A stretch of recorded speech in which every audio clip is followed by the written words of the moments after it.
بسم اللہ الرحمن الرحیم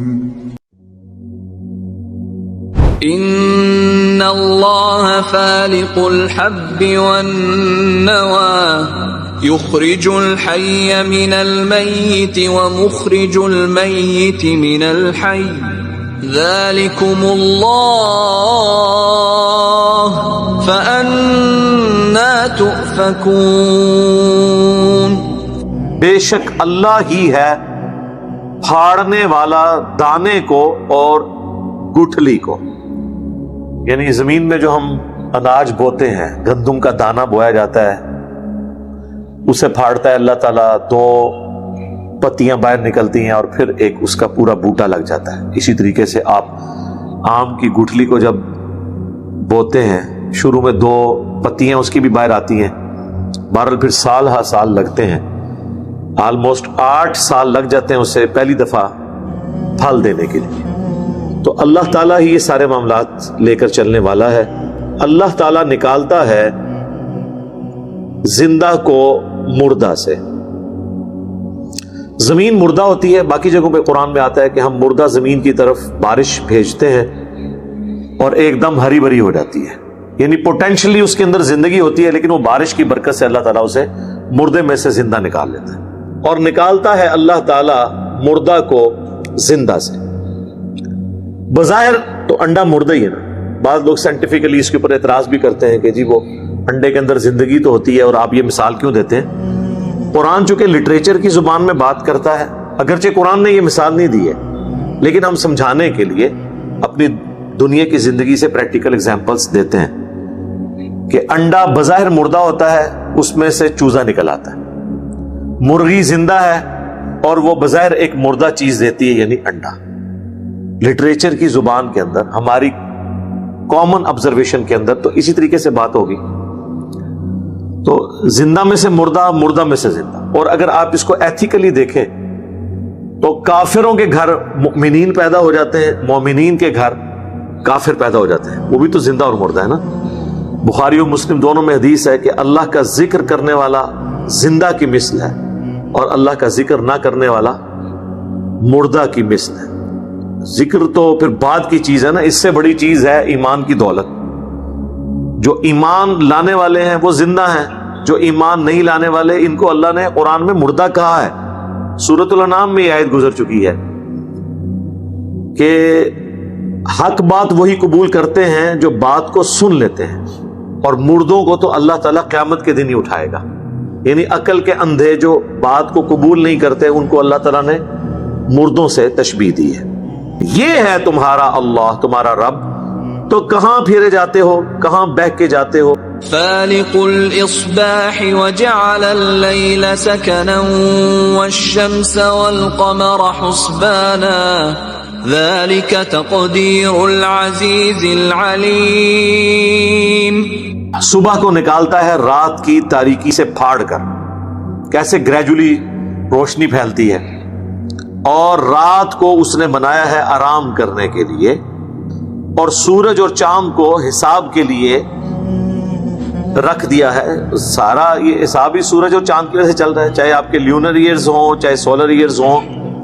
پھر چاند ایک کیلنڈر بھی ہے آسمان میں، آپ دیکھیں کہ چاند جب نکلتا ہے بالکل باریک ہوتا ہے، پھر وہ سیمی سرکل بن جاتا ہے 7 دن کے بعد، پورا سرکل بن جاتا ہے 14 دن کے بعد، پھر وہ دوسری طرف سیمی سرکل بن جاتا ہے 21 دن کے بعد۔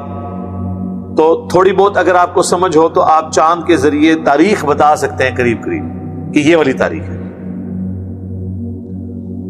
یہ اللہ کی طرف سے کیلنڈر ہے۔ پھر روزانہ کا ایک کیلنڈر 24 گھنٹوں کا، سورج کے نکلنے سے لے کر غروب ہونے تک۔ گھڑیاں تو اب ہم نے بنا لی ہے نا، پہلے تو لوگ اسی کے ذریعے سب کچھ کرتے تھے نا۔ ورٹیکل چیز اپنے گھر کی چھت پہ گاڑ لیتے تھے، اس کے سائے کے ذریعے نمازوں کے اوقات بھی معلوم کرتے تھے، ٹائمنگ بھی معلوم کر لیتے تھے۔ پھر جس دن سورج نہیں نکلتا تھا اس دن پھر غلطی بھی کھا جاتے تھے۔ صحیح بخاری میں آتا ہے کہ صحابہ کرام نے ایک دفعہ روزہ افطار کر لیا، بعد میں سورج نکل آیا، کیونکہ اس زمانے میں علم غیب نہیں ہوتا تھا، وہ بابوں کو ہوتا ہے، صحابہ کو تو نہیں ہوتا تھا، ورنہ روزہ افطار کر لیتے۔ سورج نکل آیا بعد میں، وہ تابعی پوچھتے ہیں کہ پھر کیا کیا تھا؟ انہوں نے کہا پھر اس روزے کی قضا ہی ہم نے دی تھی، کیونکہ ہم تو افطار کر چکے تھے، چاہے غلطی سے کیا، گنتی تو پوری کرنی تھی۔ آج اگر یہ مسئلہ ہو تو پھر ہم ساتھ یہ بھی سوال پوچھیں گے کہ جی اس زمانے میں علم غیب نہیں تھا ہوتا؟ یہاں تو ہمارے بزرگ تو کہتے ہیں جناب سورج تو ہم سے پوچھ کے چڑھتا ہے، ہم تو پوری دنیا کو ایسے دیکھ رہے ہیں جیسے تھیلی پہ رائی کا دانا۔ تو آپ لوگ تو صحابہ، آپ لوگوں کے گھوڑوں کے قدموں کی خاک، جو گھوڑے کے نتنے میں بیٹھے اس کو کوئی غوث کتب ابدال نہیں پہنچ سکتا، تو آپ لوگوں کو نہیں پتا چلا، بعد کے بزرگ تو یہ کچھ سب کچھ دیکھتے ہیں۔ اس زمانے میں کہانیاں ہوتی نہیں تھی۔ ہم نے یہ ساتھ ساتھ آپ کے دماغ میں ڈرل کرنا ہے تاکہ آپ کو پتا چلے کہ کس بڑے لیول کا دھوکہ اس امت کو دیا گیا ہے قرآن کے ہوتے ہوئے۔ یہ مقرر کیا ہوا ہے سب سے زبردست اور سب سے زیادہ علم رکھنے والی ہستی کی طرف سے، یعنی اللہ تبارک و تعالیٰ نے اسے کام میں لگایا ہوا ہے۔ وَهُوَ الَّذِي جَعَلَ لَكُمُ النُّجُومَ لِتَهْتَدُوا بِهَا فِي ظُلُمَاتِ الْبَرِّ وَالْبَحْرِ قَدْ فَصَّلْنَا الْآيَاتِ لِقَوْمٍ يَعْلَمُونَ۔ وہی اللہ ہے جس نے ستاروں کو، سٹارز کو تمہارے لیے راہ معلوم کرنے کا ذریعہ بنا دیا ہے خشکی اور سمندروں کے اندھیروں کے اندر۔ یہی مقصد ہے جی ستاروں کا۔ یہ ستاروں کا مقصد یہ نہیں ہے کہ آپ مستقبل کے حالات پتہ لگوائیں۔ وہ صحیح بخاری میں بھی اکرمہ تابعی کا قول لے کے ہے نا امام بخاری کے، ستاروں کا مقصد یہی ہے کہ یا تو اللہ تعالیٰ نے اسے آسمان دنیا کی خوبصورتی کے لیے بنایا، وَلَقَدْ زَيَّنَّا السَّمَاءَ الدُّنْيَا بِمَصَابِيحَ، ہم نے مصابیح رکھ دیے ہیں، یہ چراغ ستارے، یا یہ ہے ستارے اللہ نے مقصد رکھ دیا ہے ان کو۔ دوسری انہوں نے یہ آیت کوٹ کی، ہم آیات اپنی کھول کھول کر بیان کرتے ہیں ان لوگوں کے لیے جو علم رکھتے ہیں۔ یہ ساری گیم ہے علم کی میرے بھائی، چلیں دا کوئی لینا دینا نہیں قرآن و حدیث نال۔ ہاں جی، وَهُوَ الَّذِي أَنشَأَكُم مِّن نَّفْسٍ وَاحِدَةٍ فَمُسْتَقَرٌّ وَمُسْتَوْدَعٌ قَدْ فَصَّلْنَا الْآيَاتِ لِقَوْمٍ يَفْقَهُونَ۔ وہی ہے جس نے تمہیں ایک جان سے اٹھایا اور پھر تمہارے لیے ایک ٹھہرنے کی جگہ مقرر کی اور ایک سپرد کیے جانے کی جگہ، یعنی ایک جان تھی حضرت آدم علیہ السلام، سورۃ النساء کے سٹارٹ میں بھی آیا، ان سے ان کا جوڑا بنایا، پھر وہ میاں بیوی سے کثیر تعداد میں مرد و عورت بسا دیے، اور یہاں پہ بھی ایک جان سے اللہ نے پیدا کیا، یعنی وہ آدم علیہ السلام۔ اس کے بعد پھر جب کوئی پیدا، اس کے لیے پھر ایک ٹھہرنے کی جگہ مقرر کی، یعنی ہر شخص کو ایک خاص وقت جو ہے وہ ماں کے پیٹ میں گزارنا ہے، اور الٹیمیٹلی اس کے سپرد ہونے کی جگہ ہے، وہ ہے قبر یا سمندر یا ہواؤں میں راکھ کا بکھر جانا یا کسی شیر کے پیٹ میں چلے جانا۔ سپرد ہونے کی جگہ بھی اللہ نے مقرر کی ہوئی ہے۔ بے شک ہم اپنی آیات تفصیل کے ساتھ بیان کرتے ہیں ان کے لیے جو بات کو سمجھنا چاہیں، جو تفقع کرنا چاہیں، جو اپنی عقل استعمال کرنا چاہیں، یعنی کہ عشق دے چلے نہ ہو مڑو، عقل والے ہو مڑ، یفقہون، فقہ کہتے ہیں ٹرو انڈرسٹینڈنگ۔ وَهُوَ الَّذِي أَنزَلَ مِنَ السَّمَاءِ مَاءً فَأَخْرَجْنَا بِهِ نَبَاتَ كُلِّ شَيْءٍ فأخرجنا منه خضرا نخرج منه حبا متراكبا ومن النخل من طلعها قنوان دانية وجنات من أعناب والزيتون والرمان مشتبها وغير متشابه انظروا إلى ثمره إذا أثمر وينعه ان فی ذلکم لآیات لقوم یؤمنون. وہی اللہ ہے جس نے اتارا ہے آسمان سے پانی اور پھر اس کے ذریعے ہر طرح کی اگنے والی چیز زمین سے نکال دی. بندہ پاگل ہو جاتا ہے جناب، کچھ نظر نہیں آ رہا ہوتا. بارش کے بعد کس طریقے سے ہریالی ہوتی ہے، آپ کھیتوں میں کبھی چلے جائیں بندہ پریشان ہو جاتا ہے. یقین کریں میں نے اپنی ایک ویڈیو میں بھی کہا تھا نا، خدا ہمیں نظر کیوں نہیں آتا، اس ویڈیو میں، کہ اس کائنات میں ہونے والی ہر چیز معجزہ ہے، لیکن ہم اکثر معجزات کے عادی ہو چکے ہیں. اگر آپ کو کسی ایسی دنیا سے لایا جائے جہاں آپ کو یہ نہ پتا ہو کہ انڈے میں سے اتنا خوبصورت چوزا نکلتا ہے تو آپ کبھی بھی نہیں مانیں گے. آپ کو یہ نہ پتا ہو کہ یہ بیج زمین میں بویا جائے تو یہ 6 ارب گنا بڑا درخت بن جاتا ہے، آپ کبھی بھی نہیں مانیں گے کہ یار اتنا سا بیج، اس میں تو کوئی چیز ایسی نظر نہیں آ رہی. اور سرکار یہ تو ایک فیکٹر ہے، اس درخت کے ساتھ پھر پتے لگنے ہیں، پھر پھول لگنے ہیں، پھر انہوں نے پھل میں کنورٹ ہونا ہے، پھر ان پھلوں نے پکنا ہے. یہ ایک ایک کمانڈ جو ہے وہ اس بیج میں موجود تھی. دنیا کی کوئی ہارڈ ڈسک اتنا ڈیٹا سٹور نہیں کر سکتی جو ایک بیج نے کیا ہوا ہے. اربوں درختوں کا ڈیٹا ہے سرکار. ظاہر ہے جب ایک تربوز کا آپ نے بیج ڈالا تو اس سے ایک جب تربوز نکلا تو اس کے اندر کتنے بیج ہیں؟ وہ ہر بیج کے اندر ایک تربوز ہے. اور پھر یوں آپ ملٹیپلائی کرتے جائیں. یہ تو فیکٹوریل میتھمیٹکس والے لوگ جانتے ہیں، فیکٹوریل، بس یہ اینڈ نہیں ہونا، یہ انفینٹ ہے. اللہ. پھر ہم اس کے ذریعے نکالتے ہیں ہری ہری بالیاں اور دانے ایک دوسرے پر چڑھے ہوئے. یہ گندم کی بھی جب بالیاں نکلتی ہیں آپ دیکھیں دانے پہ دانا، اور سرکار چھلی دیکھے تو بندہ پریشان ہو جاتا ہے. جو کہہ رہے ہیں چھلی خود بن رہی ہے، اسے کہو کہ یہ جو چھلی ہے نا اس کے دانے ہم اتار دیتے ہیں، دوبارہ اس جگہ پہ لگا کے بتا دو.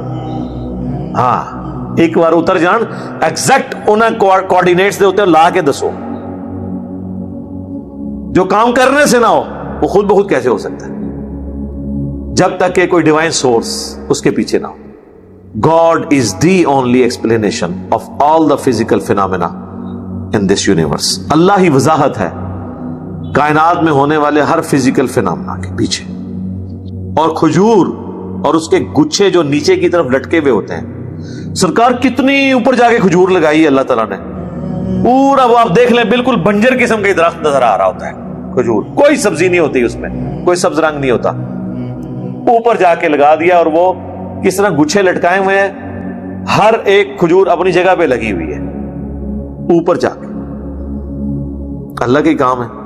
اور باغات پیدا کیے انگوروں کے اور زیتون اور انار، ایک دوسرے سے شکل و صورت اور ذائقے میں ملتے جلتے بھی ہیں اور نہیں بھی ہیں. اللہ اکبر.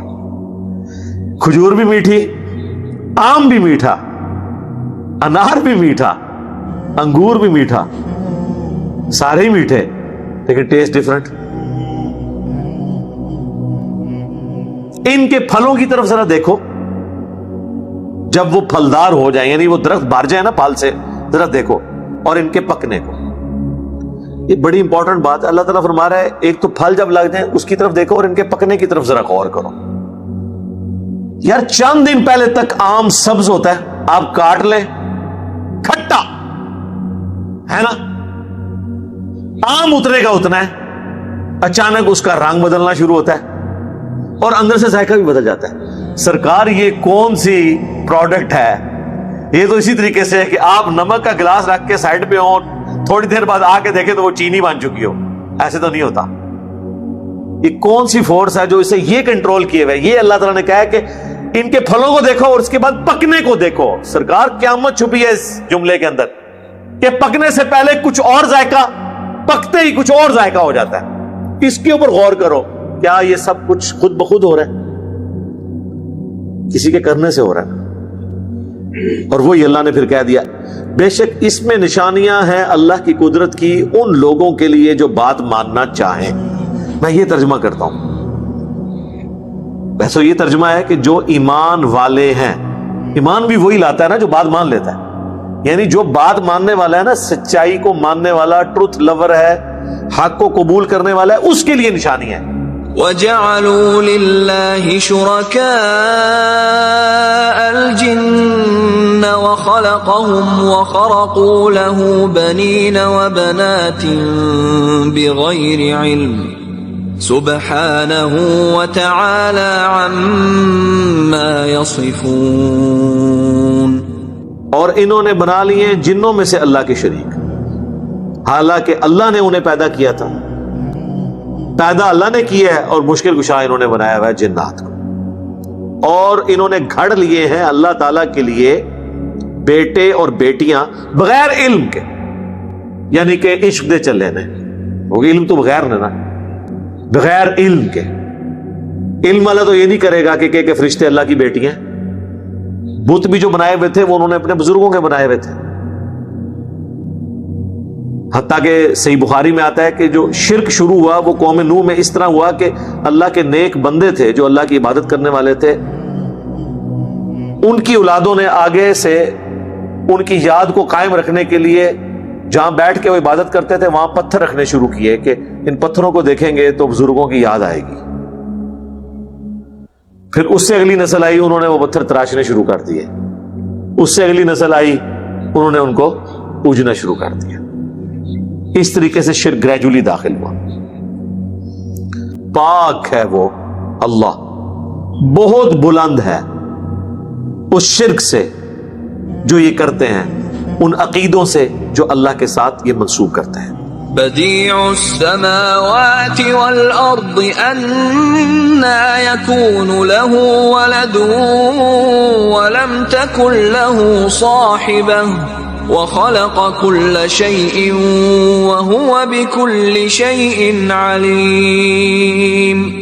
وہی آسمانوں اور زمین کا پیدا کرنے والا ہے۔ بدی کہتے ہیں اس کریٹر کو جو بغیر کسی نمونے کے کوئی چیز پیدا کرتے ہیں۔ بدعت کا لفظ بھی استعمال ہوتا ہے نا، جو پہلے دین میں آئی نہیں تھی چیز۔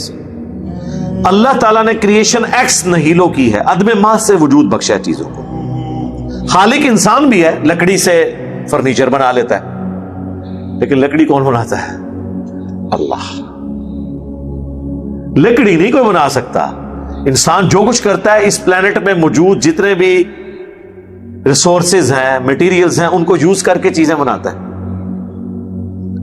یار اللہ کو دیکھیں کہ ایک بے قدر بیج کو سورج کی روشنی کے ذریعے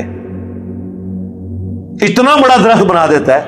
اس وقت پلانٹ پہ ایسے درخت بھی ہیں جن کی ہائٹ 300 تک بھی ہے، 300 فٹ تک، اور ان کو بھی پانی اوپر تک پہنچ رہا ہوتا ہے زمین سے سک کر کے، وہ سرفیس ٹینشن کے ذریعے۔ اگر موٹر لگانی پڑ جائے سرکار، آپ تو ایک علاقے کے درختوں کے بجلی نہیں پوری کر سکتے جو ان کو پانی چاہیے ہوتا ہے۔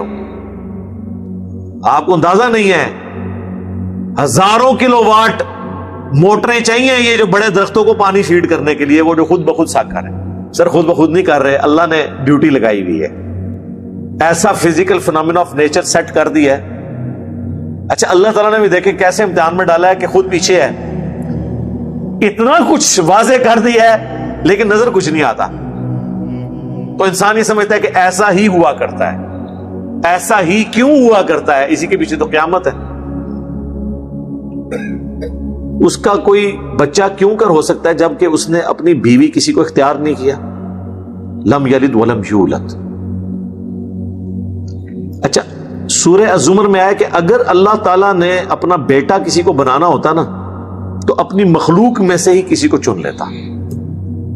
اگر مخلوق میں سے وہ کسی کو بیٹا چنتا بھی نا تو وہ رہتی تو مخلوق۔ یہ ہو نہیں سکتا کہ اللہ کے ساتھ کوئی اور الہ ہو، ورنہ تو انسان کا بیٹا اگر انسان ہے تو پھر اللہ کا بیٹا بھی الہ ہوتا۔ وہ جو آیا سورہ الزخرف میں، قل ان کان للرحمن ولد فانا اول العابدین، اے نبی تم فرماؤ بالفرض اگر اللہ کا کوئی بیٹا ہوتا سب سے پہلے میں اسے پوج رہا ہوتا۔ تو عیسیٰ ابن مریم اللہ کے بیٹے نہیں ہے۔ یہ محال ہے کہ اللہ کسی کو اپنا بیٹا چنے۔ یہاں پہ بھی اللہ تعالیٰ نے فرمایا کہ اس کا تو کوئی بیٹا نہیں ہے، اور سورہ زمر میں تو اور مور لگا دی کہ اگر اللہ نے کوئی بیٹا بنانا بھی ہوتا نا تو مخلوق میں سے ہی چنتا، بیٹا پھر بھی نہیں اللہ نے۔ اللہ کلّہ ہی ہے جی، ہاں توحید قائم ہے اپنی جگہ۔ اور اسی نے ہر چیز کو پیدا کیا اور ہر چیز کا علم بھی اس کے پاس ہے. یعنی یہ چیزیں بنا کے اللہ نے چھوڑ نہیں دی ہیں. سرکار نہ صرف یہ چیزیں پیدا کی ہیں بلکہ ان کا کنٹرول بھی رکھا ہوا ہے. ذَلِكُمُ اللَّهُ رَبُّكُمْ لَا إِلَٰهَ إِلَّا هُوَ خَالِقُ كُلِّ شَيْءٍ فَاعْبُدُوهُ وَهُوَ عَلَى كُلِّ شَيْءٍ وَكِيلٌ. یہ ہے تمہارا رب، تمہارا پروردگار، تمہارا پالنے والا. نہیں ہے کوئی الہ سوائے اس کے. اینڈ رزلٹ اللہ نے ہر چیز کا یہ نکالنا ہے کہ بھائی جس کی یہ کوالٹیز ہے نا، پوجنا اسی کو ہے، دعا اسی سے کرنی ہے، معبود وہی ہے. وہ ہر چیز کا پیدا کرنے والا ہے، بس اسی کی عبادت کرو. یہ اینڈ رزلٹ یہ ہے. یہ نہیں ہے کہ اللہ کو مان لیا اور ساتھ ہی کہا کہ بڑا ہی معاف کرنے والا ہے، کام چک کے رکھو. نہیں، اینڈ رزلٹ یہ ہے کہ اللہ کی ماننی ہے. یہ پہلے آیا کہ اللہ کو مانو، پھر آیا فاعبدو، اس کی عبادت کرو. وہ ہر چیز کے اوپر نگہبان بھی ہے. لا تدركه الأبصار وهو يدرك الأبصار وهو اللطيف الخبير. نگاہیں اس کا احاطہ نہیں کر سکتی اور وہ ہر چیز کو گھیرے ہوئے ہے. آنکھوں کا احاطہ وہ کر لیتا ہے، کوئی آنکھ اس کا احاطہ نہیں کر سکتی.